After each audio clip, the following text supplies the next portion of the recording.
આ ન્યૂઝના પ્રાયોજક છે CSC બાલ વિદ્યાલયા. लाहौरी जीरा, हर कोई पीरा लाहौरी जीरा.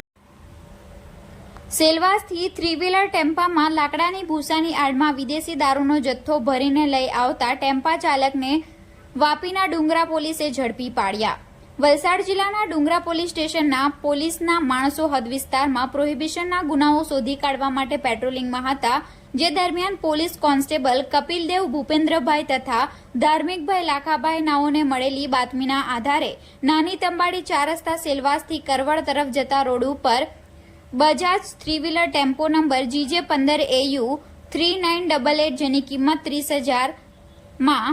સીલબંધ નાના પીપળામાં લાકડાની ભૂસાની આડમાં જુદા જુદા બ્રાન્ડની ભારતીય બનાવટની વિદેશી દારૂની વિસ્કી ટીન બિયરની બોટલ નંગ 336 જેની કિંમત ₹79,250 તથા એક મોબાઈલ ફોન જેની કિંમત 5,000 મળી કુલ 1,14,250 નો પ્રોહિબિશન સહિતનો મુદ્દામાલ ઝડપી પાડ્યો હતો અને માલ મંગાવનાર તેમજ ભરાવનારને વોન્ટેડ જાહેર કરી આગળની વધુ તપાસ ડુંગરા પોલીસે હાથ ધરી છે.